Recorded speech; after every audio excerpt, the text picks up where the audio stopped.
ആൺസുഹൃത്തിനോട് സംസാരിച്ചതിൽ SDPI പ്രവർത്തകർ ചോദ്യം ചെയ്തു. മനംനൊന്ത റസീന ആത്മഹത്യ ചെയ്തു. പിണറായി പോലീസ് സ്റ്റേഷനിൽ ആണ് ഈ സംഭവം. പിണറായിയിലെ കൈലോട്ട റസീന മനസ്സിലെ റസീന എന്ന 40 വയസ്സുകാരിയാണ് തൻ്റെ വീട്ടിൽ തൂങ്ങി മരിച്ചത്. റസീന ഞായറാഴ്ച വൈകിട്ട് 3:30 മണിക്ക് അച്ചങ്കര പള്ളിയുടെ അടുത്ത് ഒരു 21-കാരനുമായിട്ട് സംസാരിച്ചു. അയാൾ ഒരു കാറിൻ്റെ അടുത്താണ് ഇവരിന്ന് സംസാരിച്ച്. ഇവർക്ക് 40 വയസ്സുണ്ട്, പയ്യന് 21 വയസ്സുണ്ട്, അമ്മയുടെ പ്രായമുണ്ട് ചെറുക്കൻ്റെ. ആ സംസാരം അവിടുത്തെ SDPIക്കാർക്ക് പിടിച്ചില്ല. ഇവരെ പറഞ്ഞു വരട്ടി റസീനയെ വീട്ടിലേക്ക് പറഞ്ഞു വിട്ടു. ഉച്ച കഴിഞ്ഞ് 3:30ക്കാണ് ഈ സംഭവം.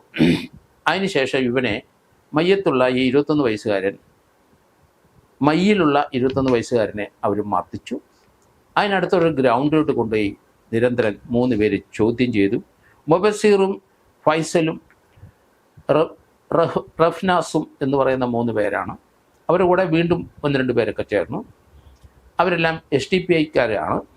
രാത്രി 8:30 വരെ ഈ പയ്യനെ അവിടെ ചോദ്യം ചെയ്തു. ആ ചോദ്യം ചെയ്യലിനിടയ്ക്ക് അയാളുടെ കയ്യിലുണ്ടായിരുന്ന അയാളുടെ മൊബൈൽ ഫോണും അയാളുടെ ടാബും കൈക്കലാക്കി. അതിനുശേഷം ഭീകരമായിട്ട് മർദ്ദിച്ചു. രാത്രി 8:30 മണിയോടുകൂടി SDPI ഓഫീസിലേക്ക് ഈ പയ്യനെ കൊണ്ടുപോയി. അവിടെ ഇതുമായിട്ട് ബന്ധപ്പെട്ട 2 വീട്ടുകാരെയും വിളിച്ചു വരുത്തി. റസീനയുടെ ഉമ്മയെ വിളിച്ചു വരുത്തി, ഭർത്താവിനെ വിളിച്ചു വരുത്തി. മയിലെ ആ പയ്യൻ്റെ വീട്ടുകാരെ മാതാപിതാക്കളെയും വിളിച്ചു വരുത്തി ഒരു ആൾക്കൂട്ട വിചാരണ നടത്തി.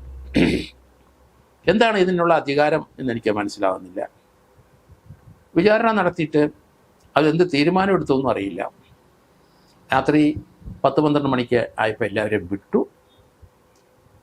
മനംനൊന്ത് റസീന തൻ്റെ വീട്ടിൽ തൂങ്ങി മരിച്ചു. വലിയ അവഹേളനമായി പോയി. 40 വയസ്സുകാരിയാണ്. ഒരു പയ്യനുമായിട്ട് സംസാരിച്ചാൽ എന്താണ് തെറ്റ്? ആ പയ്യൻ്റെ കാറിനടുത്ത് നിന്നാണ് സംസാരിച്ചത്. ഇത് പലർക്കും പിടിച്ചില്ല. എന്താണ് ഒരാളുടെ വ്യക്തിപരമായ കാര്യത്തിൽ പോയി ഇവരെ ഇടപെടുന്നത്? ഏത് ജാതിയോ മതമോ അല്ലെന്നുണ്ടെങ്കിൽ രാഷ്ട്രീയക്കാരോ ആട്ടെ, ഒരാളുടെ വ്യക്തിപരമായ കാര്യത്തിൽ ഇടപെടാൻ പാടില്ലല്ലോ. അത് മത തീവ്രവാദം ഉണ്ടെങ്കിലാണ് അങ്ങനെയൊക്കെ തോന്നുക. ഏതായാലും ആ റസീനയുടെ ആ പയ്യനുമായിട്ടുള്ള സംസാരത്തിൽ ഇവർ അനധികൃതമായി ഇടപെട്ടു. അവരെ വീട്ടിലേക്ക് പറഞ്ഞു വിട്ടിട്ട് ഇയാളെ മർദ്ദിക്കുകയും ചെയ്തു. ഇത് കേരളത്തിൽ നടപ്പാക്കുന്ന കാര്യമല്ല. കേരളത്തിലോട്ടും വില പോകുകയുമില്ല. ഏതായാലും പിണറായി പോലീസ് കൃത്യമായ നടപടിയെടുത്തു. 3 പേരെയും അറസ്റ്റ് ചെയ്തു, അവരെ കസ്റ്റഡിയിലെടുത്തു. അവരുടെ കയ്യിൽ നിന്ന് ഈ പയ്യൻ്റെ മൊബൈൽ ഫോണും അയാളുടെ ടാബും റിക്കവറി ചെയ്തിട്ടുണ്ട്. അതൊരു 27 റിക്കവറിയുടെ പരിധി വരുന്നതാണ്. ആ റസീന എന്ന് പറഞ്ഞ ആ സ്ത്രീ മനംനൊന്ത് ആത്മഹത്യ ചെയ്തെങ്കിൽ ആത്മഹത്യ പ്രേരണ കുറ്റം ചുമത്തേണ്ടി വരും. 10 വർഷം വരെ SDPI പ്രവർത്തകരകത്തോട്ട് പോകും. അവർ ആത്മഹത്യാക്കുറിപ്പ് എഴുതി വെച്ചിട്ടുണ്ട്. അത് പോലീസ് കണ്ടെടുത്തു. അതിൽ നിന്ന് കിട്ടിയ ചില വിവരങ്ങൾ അനുസരിച്ചാണ് ഈ 3 പ്രതികളെ VC മുബഷീർ എന്ന 28-കാരന്, അത് കണിയാൻ്റെ വിളയിൽ ആണ് അയാളുടെ വീട്. കണിയാൻ്റെ വളപ്പിൽ KM ഫൈസൽ എന്ന 34-കാരൻ, കൂടത്താൻ കണ്ടിയിലെ ഹൗസിലെ VK ഫെഫ്നാസ് എന്ന 24-കാരൻ. ഇവർ 3 പേരുമാണ് ഇത് ആൾക്കൂട്ട വിചാരണ നടത്തി ആ പയ്യനെ മർദ്ദിക്കുകയും ഉച്ചയ്ക്ക് ശേഷം 3:30-ക്ക് ശേഷം അവിടെ ഗ്രൗണ്ടിൽ കൊണ്ട് രാത്രി 8:30 വരെ മർദ്ദിക്കുകയും ചോദ്യം ചെയ്യുകയും ചെയ്തു. ഇത് കേരളത്തിൽ നമ്മൾ ആരും പ്രതീക്ഷിക്കാത്തൊരു സംഭവം തന്നെയാണ്. ഇത് അംഗീകരിച്ചു കൊടുക്കാൻ കഴിയില്ല. അതുകൊണ്ടാണ് പോലീസ് അതിശക്തമായ നടപടിയെടുത്തത്.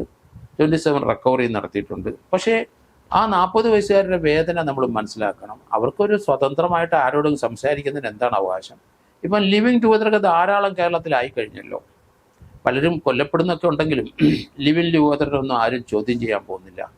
പലരും സൗകര്യപൂർവ്വം പല ഫ്ലാറ്റുകളിലും വീടുകളും വാടകയ്ക്കെടുത്തിട്ട് അവർക്ക് ഇഷ്ടമുള്ള ആൾക്കാരുമായിട്ട് താമസിക്കുന്ന ഒരു പ്രവണത കേരളത്തിലല്ല, ഇന്ത്യയിൽ എല്ലായിടത്തും ആയിക്കഴിഞ്ഞു. അത് ചോദ്യം ചെയ്യാൻ കഴിയില്ല. അവിടെ എന്തെങ്കിലും പ്രശ്നം ഉണ്ടെങ്കിൽ ചോദ്യം ചെയ്യാം. റോട്ടിൽ വെച്ച് ഒരു പുരുഷൻ ഒരു സ്ത്രീയുമായിട്ടോ സ്ത്രീ ഒരു പുരുഷനുമായിട്ടോ സംസാരിക്കുന്നത് അത് കുറ്റകരമല്ല കേരളത്തിൽ, ഇന്ത്യയിൽ. അത് തന്നെയല്ല, പ്രായപൂർത്തിയായവർ തന്നെ സംസാരിക്കുന്നത് നമുക്ക് ഇടപെടാനും കഴിയില്ല. മൈനറായ കുട്ടികൾ ആണെങ്കിൽ തീർച്ചയായിട്ടും അതിൻ്റെ സേഫ്റ്റി നോക്കിക്കോളൂ, അത് അധികാരപ്പെട്ടവരെ അറിയിച്ചിട്ടും കാര്യം ചെയ്തോളൂ. സ്വയം പോലീസ് ഉദ്യോഗം കയ്യിലെടുക്കരുത്, സ്വയം ചോദ്യം ചെയ്യൽ കയ്യിലെടുക്കരുത്. കാരണം അത് നിരപരാധിയായ ഒരു പയ്യനെ ഇത്രമാത്രം ക്രൂരമായി മാനസികമായി ശാരീരികമായി പീഡിപ്പിച്ച അതറിഞ്ഞത് ആ സ്ത്രീ ആ പയ്യനുമായിട്ട് സംസാരിച്ചതാണല്ലോ ആ മയിലുള്ള 21കാരന് ഈ ഹേമദണ്ഡങ്ങൾ മുഴുവൻ ഏൽക്കേണ്ടി വന്നതെന്ന് അവർ ചിന്തിച്ചു, അവർ ദുഃഖിച്ചു, വിഷമിച്ചു. അവർ കാരണം ആ പയ്യന് ക്രൂര മർദ്ദനം കിട്ടി. അവരുടെ വീട്ടുകാരെ എല്ലാം വിളിച്ചു വരുത്തി ഒരു വിചാരണയ്ക്ക് വിധേയമാക്കി. എത്ര ക്രൂരമായ പ്രവൃത്തിയാണ് ചെയ്തത്. അതുകൊണ്ടാണ് ആ റസീന അവരുടെ വീട്ടിലെ ആത്മഹത്യ ചെയ്തത്. ഒരു നോട്ട് എഴുതി വെച്ചിട്ടുണ്ട്, അതിനകത്ത് ഈ കേസുമായിട്ട് ബന്ധപ്പെട്ടവരുടെ പേരുകൾ എഴുതി വെച്ചിട്ടുണ്ട്. പോലീസ് ഏതായാലും ശക്തമായ നടപടിയെടുത്ത് 3 പേരെ അറസ്റ്റ് ചെയ്ത് റിമാൻഡ് ചെയ്തിട്ടുണ്ട്. 27 റിക്കവറി നടത്തിയിട്ടുണ്ട് ഇതിനകത്ത്. കാരണം ആ മയിലുള്ള 21കാരൻ്റെ കയ്യിലിരുന്ന മൊബൈൽ ഫോണും അതുപോലെ തന്നെ അവരെ ടാബും എങ്ങനെയാണ് പ്രതികളുടെ കൈ വരുന്നത്, അത് തീർച്ചയായിട്ടും വലിയ എവിഡൻഷ്യറി വാല്യൂ ഉണ്ട്. 27 എവിഡൻസ് ആക്ടിൻ്റെ പരിധി വരുന്ന കാര്യങ്ങളാണ്. പ്രതിയുടെ കയ്യിൽ നിന്ന് അത് റിക്കവർ ചെയ്തിട്ടുണ്ട്. അതുകൊണ്ട് ഇതൊരു കള്ളമാണെന്ന് പറഞ്ഞ് കോടതി വാദിച്ചാൽ നടക്കാൻ പോകുന്നില്ല. പ്രതിയെ പീഡിപ്പിച്ചു, പ്രതിയെ മർദ്ദിച്ചു, അയാളെ ഹോസ്പിറ്റലൈസ് ചെയ്തിട്ടുണ്ട്. ആ ഹോസ്പിറ്റലിൽ നിന്നുള്ള വിവരങ്ങൾ ലഭിക്കും. അവരുടെ മാതാപിതാക്കളെ ഒരു കോടതി പോലെ വിളിച്ചിരുത്തി വിചാരണ നടത്തിയിട്ടുണ്ട്. അതും തീർച്ചയായിട്ടും എവിഡൻഷ്യറി വാല്യൂ ഉള്ളതാണ്. ഏതായാലും ഈ റസീന മരണപ്പെട്ടു പോയി. അവരുടെ ഭർത്താവിൻ്റെ അടുത്ത് എന്ത് പറഞ്ഞെന്ന് നമുക്കറിയത്തില്ല. അയാളെയും വിളിച്ചു വരുത്തിയിരുന്നു. റസീനയുടെ ഉമ്മ ഫാത്തിമയെയും അവിടെ വിളിച്ചു വരുത്തിയിരുന്നു. അതുകൊണ്ട് ഈ കേസ് വളരെ സ്ട്രോങ് ആണ്. പിണറായി പോലീസ് തക്കതായ നടപടിയെടുത്തതിൽ അവരെ അഭിനന്ദിക്കുന്നു. ഇതുപോലെയുള്ള നടപടികൾ സ്ട്രോങ് ആയിട്ട് നടത്തണം. എങ്ങനെയുള്ള കേസ് ജാതി മത ചിന്തകളൊന്നും കൂടാതെ ഇതുപോലെ ചലഞ്ച് ചെയ്ത് അവർ ഇങ്ങനെയുള്ള രണ്ടുപേര് തമ്മിൽ സംസാരിച്ചത് വലിയ കുറ്റകരമായി കണക്കാക്കുന്ന ചില ആൾക്കാരുണ്ട്. അവരാണ് ഇതുപോലുള്ള ആൾക്കൂട്ട വിചാരണ നടത്തുന്നത്. ഇതൊരു പാഠമാകണം. ഇതുപോലുള്ള സംഭവങ്ങൾ കേരളത്തിൽ ഉണ്ടാകാൻ പാടില്ല. നോർത്ത് ഇന്ത്യയിലും പല സ്ഥലത്തുമൊക്കെ നമ്മൾ ആൾക്കൂട്ട വിചാരണ പലതും കണ്ടിട്ടുണ്ട്, പലരും കൊല്ലപ്പെടുന്നതും കണ്ടിട്ടുണ്ട്. ഇവിടെ കൊല്ലപ്പെട്ടില്ല, പക്ഷേ ഒരാൾ മരണപ്പെട്ടിരിക്കുന്നത് ഇവരുടെ പ്രേരണ കുറ്റം തന്നെയാണ് എന്ന് ഞാൻ കരുതുന്നു.